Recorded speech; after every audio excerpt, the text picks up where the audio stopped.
Buenos dias, Gunners Profiles. Back at it, you already know. Ba-da-ba-ba-ba-ba-ba. I done brought the shit over here. Ba-da-ba-ba-ba. Like a motherfucking ba-da-ba-ba-ba. Like a motherfucking smack addict. Bye, ya bitch. Bye, ya bitch. Bye. And the reason I brought it over here was because people were like, I don't like your intro. It's cringe. Fuck cringe. Spell it one time for your mind.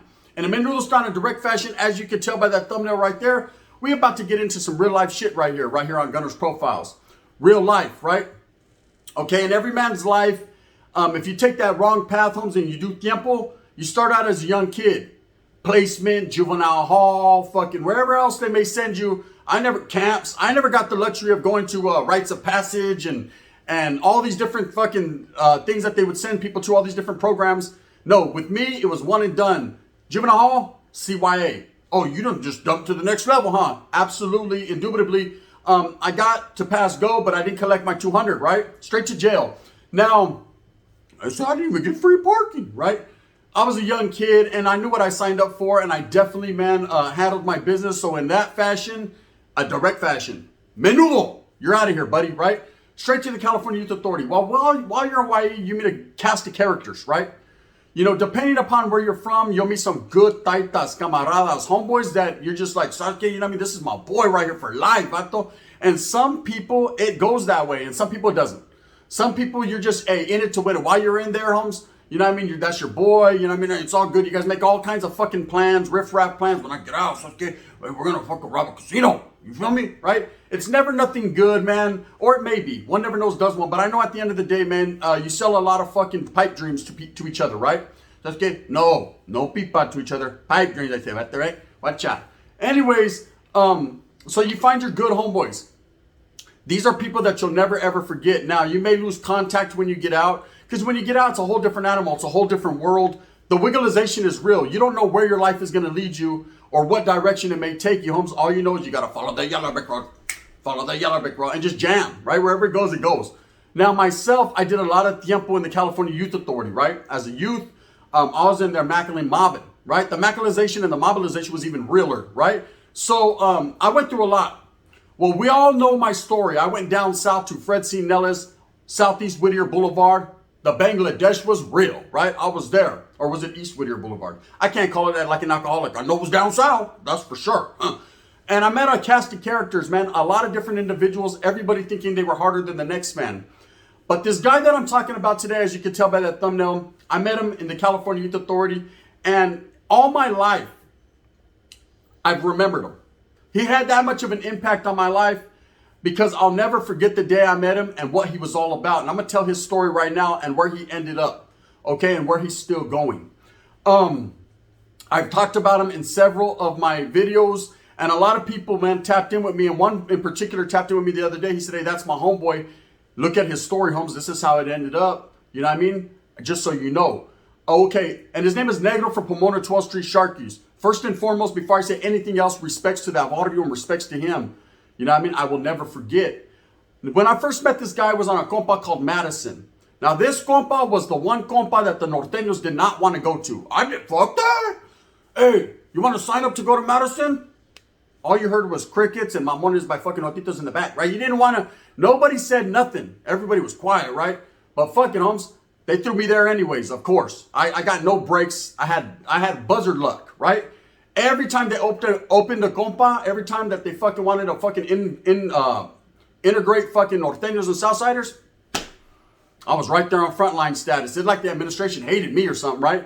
Anyways, of course, the day came when they signed up 10 norteños to go to Madison. And of course, I was number 3 on the pecking order, right? So I was going. I remember walking into this compa, man, and I've told the story before. It was on and cracking. Vatos were like, hey, it ain't going to be like it is on other compas. We got too much going on here. We're not tripping. We knew that was all propaganda. It was going to be on and popping that night, and it was, right?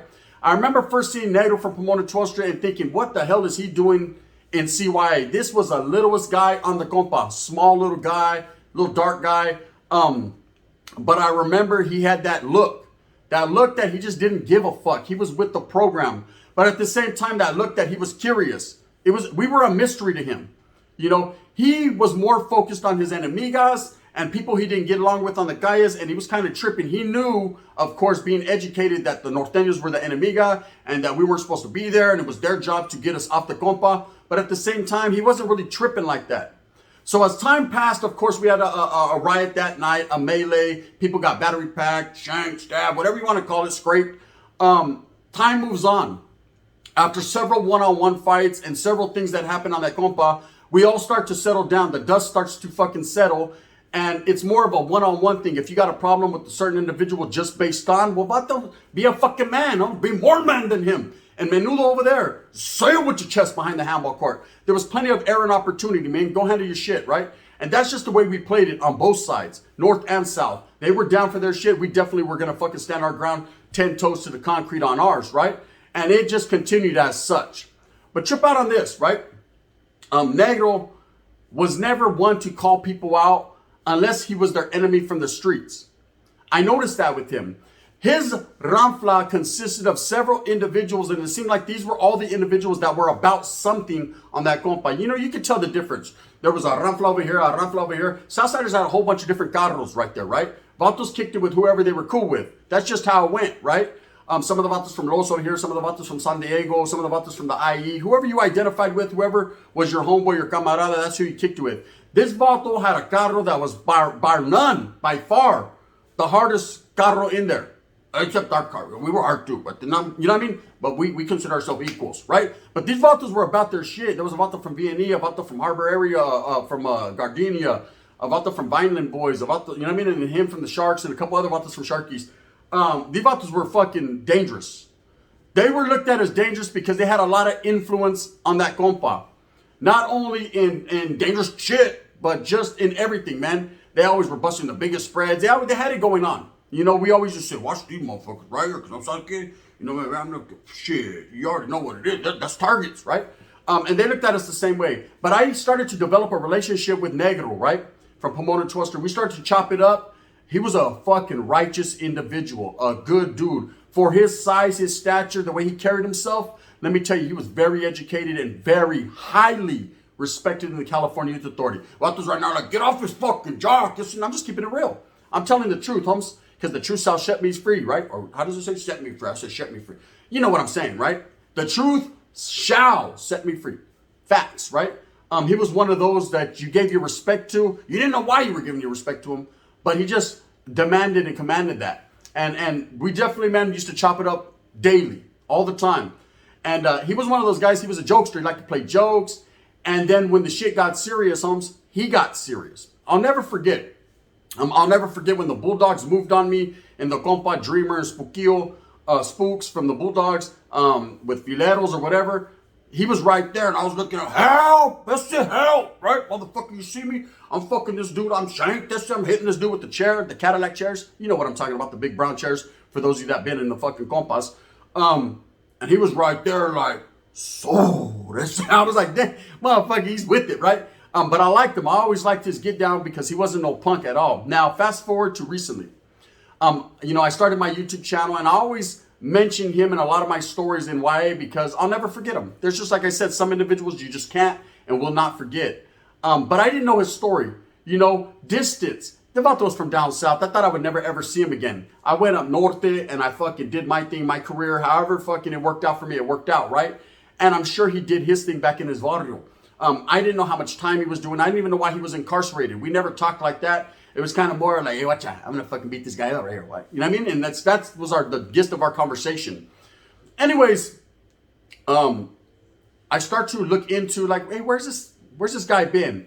And his homeboy gets at me, you know, respects comes to the vato, nothing but respects. It says, hey, trip out on this, man. Look at this article. So how it ends up, man, Pobrecito Negro. Right? The homeboy, you know, the homeboy as a brown man, you know, not north and south shit, homes, just a brown man, was a good kid, you know, was a product of his environment, was really about his hood shit, right? He's actually sitting on death row as we speak. Okay. This is an individual, man, that I didn't see the shit coming, but I can't deny it, homes. It doesn't surprise me. I'm going to tell you some of the details of his story and why he's incarcerated. But I'm going to tell you Do I know any of these things to be actual and factual as far as that he did that? No, everything is allegedly. I would never put him in that situation. I'm not going to say, oh, he's a fucking hardcore killer that did this. Charlie Holmes, that's his business. But I will say this. In order to tell the story and tell you, I have to tell you right.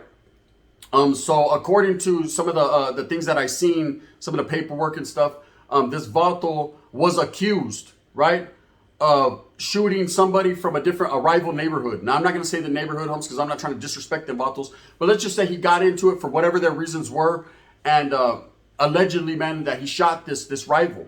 Now, at the same time, he had some other people around him, and word on the curb was that he was a little paranoid, man, thinking that these guys might tell on him, and so that he was involved, allegedly, in the strangulation of a couple people, as well as the shootings and the burials of people, right? Now, you need to understand that when you're out there gangbanging, Holmes, some people are really doing that shit. Some people are firm and true believers. Some people are just out there all drugged out. They do it for the drogas. They do it for the drug. They do it for the fame, for the fucking status or whatever, man. And there's those that are really, truly dedicated to their barrio and really, truly believe. Ever since a youngster, he was a believer. He was a Sharkie, a Pomona Toasty Sharkie. He carried himself as such. I will say a lot of respects to that barrio because these were the Vatos in YA that we knew. Didn't fear, but we knew would get off. I told you guys a long time ago, the 805 area and the Pomona Toasty Shark. Ponte trucha, right? Because these were the Vatos putting in the most work. To me, at the time I was there. Shit could have changed, right? You'd have Vatos from IE, Vatos from Montiflore, Vatos from Pico, Vatos from everywhere, right? That would put in their fucking issues. But these were the Vatos always caught up in the mix. The 805, you knew that was right off the top. They hated us and we hated them, right? And then, of course, you had the Vato fucking from Pomona Toasty Sharks, who for some reason, Holmes, just put it down for that SGV in a motherfucking Sul Gangster Valle fashion, right? And that's just what it was. But to reflect and think how this Vato's life ended up, it blows my mind, but it's not surprising. What I seen when I looked into that Vato's eyes were the eyes of a shark, right? The eyes of somebody, Holmes, that was truly dedicated to his craft, Holmes, his craft being gangbanging. Okay? Now, in between that time of his crimes, I think his crimes happened around 2015 or prior to that. I know he was he was given the death penalty on these charges, these 3 murders. I thought about him over the years. He would come in my mind, Pinche Negro, Pomona Toasty, right? He was a righteous one. Anytime anyone ever asks me, hey, do you know Vatos from down south? He's always one in my conversation because I respected him. I don't know what it was. It was like we were linked together. I just had a lot of respect for him. Anyways, so when I read this article the other day, it broke my heart. It broke my heart as a man, as a brown man, because now there's another brown man struggling forever, to which there is no return. Now, I don't know if he has any, any get backs, and if he does, man, respects, Holmes, and I hope he gets that. I don't wish death upon nobody, and I don't wish grief upon nobody. But at the same time, man, I'm not going to sit here and say I condone what he did, allegedly, if he did it, right? Because I'm not going to say he did it, right? But at the same time, his story is an unfortunate one, but it's a story of the true mentality of a gang member, okay? From a little kid to a grown adult. This Vato never wavered, okay? At least not what I seen. Anything that happened between the time that I wasn't around and he wasn't around, Sasuke, I don't know how it was going. Obviously, he was still in the mix because the ramifications for what happened to him were real, okay? I myself know that down south is a little bit different from up north. Up north, Vatos can find themselves. One day you could be over here and next day you're at the East game. Oh, no, the Conseco, right? I mean, things change day to day. Down south is pura. Down south's a whole lot of gangbanging at all times. I'm not going to say up north don't wiggle because I'm going to tell you right now, the Norteños are about their motherfucking bizwax. Period. Say what you power, right? That's just what it is. But at the same time, man, this Vato was truly dedicated. And I seen it. Sometimes you see Vatos, you're like, oh, that Vato's he's a fucking has-been right there. Or you see Vato, you're like, he's a wannabe. You know what I mean? He wants to be like me, and I ain't even know that, right? But then there's some Vatos, you look at them, and they turn around, and you're like, shit. That Vato guy's, dum, dum, dum, dum. Orale pinche eye of the tiger, Sylvester, right? That Vato got the thunder lips, right? That Vato's with that shit.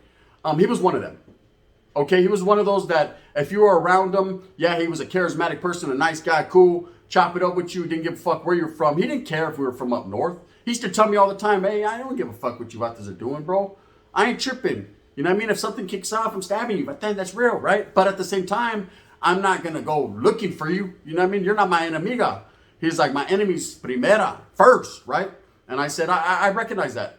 And he said, well, what are you going to do if a riot kicks off? I said, I'm trying to chop your shit off, fool. Right? But we used to conversate bullshit like that. But both of us were actual and factual. Both of us were laughing about it, but we're really willing to do it. We looked in each other's eyes and we seen that. It's called killer instinct. It's called kill or be killed.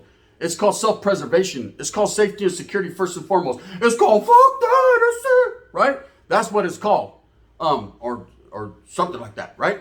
Anyways, you know, I just, his homeboy tapped in with me, man, and I seen the, you know, how it ended up for him, and I just, it's just so unfortunate. It's such a loss, right? Because this Vato could have been anything, just like you, gente out there, youngsters, motherfuckers that are watching me right now, can be anything you want to be. ¿Sabes qué? If you choose the gang life, say, ¿qué órale? Ugum, bugum, ugum, bugum. Be a gangster, man. Ain't nothing wrong with that. Do your thing. Or be a doctor. Or a lawyer. I ain't never going to say be a placa. You know what I mean? That's just not me. But you know what I'm saying, right? You could be anything you want to be. If you want to work at the car wash, you say, at the car wash, get your groove on. ¿Sabes qué? Hit my shit with the sham, vato. I like my shit fucking shiny. Bling, bling. Órale, with Lil Wayne, right? I like my shit on gleam. Now, trip out on this. Does the Vato have get backs? I don't know. You know, I'm hoping he does. That's why I say everything is allegedly. When people are committed or are found guilty for committing murders, that doesn't necessarily mean they're the ones that do it. There's a lot more that goes into it. You know, I don't know why this happened in his life, but I could see the path he was on was leading him there. You know, the path that I was on, it already led me there, and it was leading me into more. We were already young killers, man. You know, it was up to us to figure out a way to get off that road, homes. But the South Chale, we kept on walking and shit. We kept on walking. Going on blue paño and on red paño, just mobbing and mobbing, right, macking and mobbing. I eventually strayed away from the path, homes. However it went, right? I was get the fuck out of here, no good. All right, fuck it then. You know what I mean? So I'm getting my mom over here anyways, right? Arby's. But people that still stood on that path, man, this is his fate, you know? Now he's sitting on death row, triple murder. And I couldn't believe it. It blew my mind when I seen his pictures, the pictures that are on the thumbnail right there. I was like, is that Negro? And then I seen the features and I was like, damn, he's changed a lot. But Simon, that's him. I remember us as little kids. I'll never forget some of the things that we went through. I remember when we had the earthquake. I think it was in 93, 94. There was an earthquake that happened in LA. And all the rest of us were under our beds like, what the fuck? The world's ending. And that motherfucker was running around in his boxers like, fuck it, this shark gang, right? He was about his shit. These are facts. These are truths. These are stories that are never told. Things that I put out there because I'd be bullshitting you if I didn't. It's my historia, right? It's my history. I'll never forget it. Doesn't matter what it means to anyone else. Doesn't matter if people are like, it doesn't count. It counts to me. And that's all that matters. And I'm sure it counts to Negro too. Now that he has the time to sit back and reflect, I'm sure he remembers everything from a little kid to a grown adult and where it went wrong, you know? All I want to say is nothing first and foremost but respects to him, man. If you ever see this video, Holmes, remember that shit, Negro? He was a fool like a motherfucker, Holmes. Respects, Carnal. No doubt about it, Holmes. Doesn't matter about Norte or Sur or 12th Street or Dead End, Holmes, or none of that, Holmes. What it matters about, bro, is I rock with you, my brown brother. And that's what matters, right? Anyways, with that being said, that's a real one for Pomona 12th Street Sharks, Holmes. No doubt about it. I did time with them and I could stamp that all on the floor, stamp that. The Vato was about his shit. Anyways, with that being said, don't end up like, you know, like him. I'm sure he'd tell you the same thing, you know. It's unfortunate, but it happens every day. With that being said, I hope that you move smooth with a purpose. I hope that you get everything that you want coming to you. Remember, at the end of the day, it's all about struggling and striving for your familia, you know. Or you could be fucking behind bar. Guard! When's chow? When we say bitch. Okay. You know what I mean? Eat a sopa. Anyways, if you like this, please hit that like and subscribe with a thumbs up. If not, you can hit that thumbs down. Heavy is the head that wears the crown. Again, respects to the real ones, man. You know what it is, man. I'll never forget. I can always forgive that shit, but I'll never forget. Bang, bang. This is the gun. You already know what it is. Shout out, respects to 12th Street.